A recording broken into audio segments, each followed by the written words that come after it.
इयत्ता 6वी संतवाणी भाग 1. मुलांनो, आपल्या महाराष्ट्राची ओळख संतांची भूमी अशी आहे. या महाराष्ट्रामध्ये अनेक संत होऊन गेले. तुम्हाला माहीत असलेल्या संतांची नावे सांगा बरं. संत नामदेव, संत तुकाराम, संत चोखामेळा, संत ज्ञानेश्वर, संत जनाबाई, संत मुक्ताबाई, संत बहिणाबाई, संत गोरा कुंभार. छान. आपल्या महाराष्ट्राला वारकरी संप्रदायाची खूप मोठी परंपरा लाभलेली आहे. अशा अनेक संतांनी त्यांच्या कीर्तनातून, भजनातून समाजाचे प्रबोधन केले आहे. आज आपण संतवाणी या अभंग मालिकेतून संत बहिणाबाई, संत निर्मळा आणि फादर थॉमस स्टीफन्स यांच्या अभंगांचा अभ्यास करणार आहोत. चला तर मग सर्वप्रथम आपण संत बहिणाबाई यांचा अभंग वाचूया आणि तो समजून घेऊया.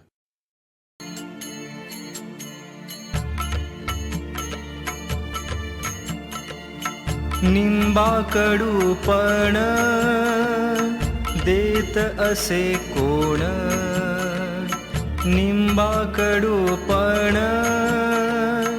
देत असे कोण, युक्षा गोड पण कवण करी, निंबाकडू पण देत असे कोण, निंबाकडू पण देत असे कोण.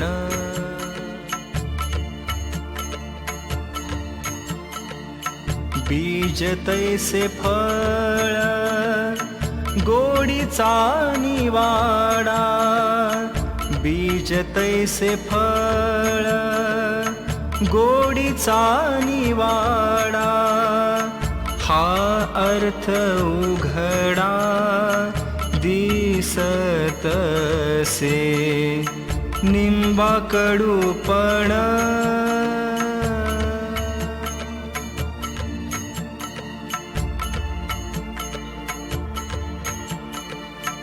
इंद्रवनामुळी कोण घाली विष, इंद्रवनामुळी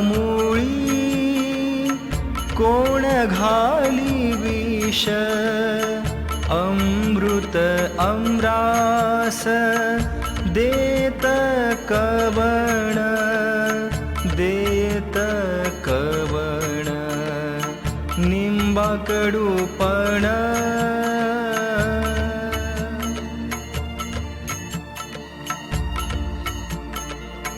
बचनागा अंगी विष कोण लावी, बचनागा अंगी विष कोण लावी, सुगंधता द्यावी न लगे पुष्पा, न लगे पुष्पा, निंबाकडू पण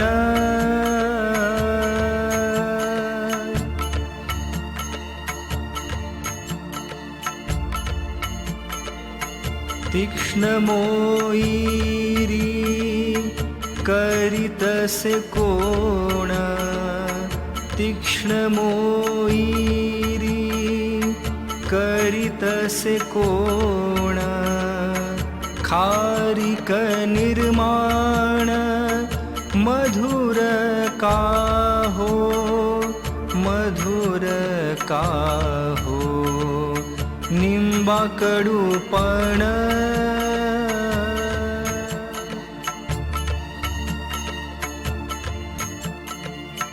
बहिणी म्हणे बीजा ऐसे येते फळ, बहिणी म्हणे बीजा ऐसे येते फळ, उत्तम वोंगळ परीक्षावे, उत्तम वोंगळ परीक्षावे, परीक्षावे, निंबाकडू पण. संत बहिणाबाई यांनी या अभंगातून बीजात जे गुणधर्म असतात तेच फळात उतरतात हे अगदी योग्य उदाहरणासहित पटवून दिले आहे. अभंगाची सुरुवात करतानाच बहिणाबाई म्हणतात, कडुनिंबाच्या झाडाला कडवटपणा कोण देतो, तसेच युक्षाला गोडपणा असतो तो कोण देतो. युक्षा म्हणजे काय? युक्षा म्हणजे ऊस. जसे कडुनिंबाला कडूपणा आहे तसेच ऊसाला गोडपणा असतो ना ऊस गोड. हो, कडुनिंबाचा कडूपणा किंवा ऊसाचा गोडपणा असो हे त्या झाडांच्या बियांवरून ठरत असते. बियांचे गुणधर्म जसे असतील त्यानुसारच त्या झाडाला फळं लागत असतात. पुढे बहिणाबाई इंद्रावण मुळीचा दाखला देतात. इंद्रावण हे एक विषारी फळ आहे. गुरांच्या खाण्यात ते कधी चुकून आले तर गुरांचा मृत्यूच ओढवतो. बहिणाबाई म्हणतात की या इंद्रवन वनस्पतीच्या मुळात विष कोण घालतं, तसेच गोडपणा हा आंब्याचा गुणधर्म आहे. आंब्याची ही मधुरता आंब्याला कोण देतो, किंवा बचनाग हा एक मादक पदार्थ आहे, ती वनस्पती विषारी आहे. मग बहिणाबाई म्हणतात की या वनस्पतीच्या अंगात नेमके विष कोण पसरवतो. किंवा फुलाचे उदाहरण घेतले तर सुगंध हा फुलांचा गुणधर्म आहे. मात्र तो त्याचा गुणधर्म असल्यामुळे फुलाला कोणाकडून सुगंध घ्यावा लागतो का? नाही, कारण फुलांच्या अंगी मुळातच तो गुणधर्म आहे.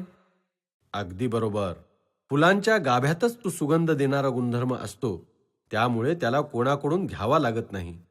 अभंगाच्या पुढील चरणामध्ये बहिणाबाई मोहरी आणि खारकेचे उदाहरण देतात. त्या म्हणतात, मोहरीला तिखटपणा आणि खारकेला गोडपणा असतो. म्हणजेच ज्याप्रमाणे बीज असते तसेच फळ तयार होते.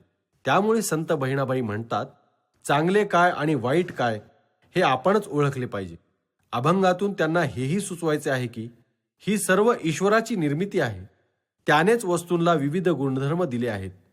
आपले काम त्यातील चांगल्या वाईटाची परीक्षा करून चांगले ते स्वीकारण्याचे आहे. जीवनात अशा चांगल्या गोष्टी असतात तशा वाईट गोष्टीही असतातच, आणि ते अपरिहार्य आहे, टाळता येण्यासारखे नाही. पण चांगले ते घ्यावे यात शहाणपणा आहे.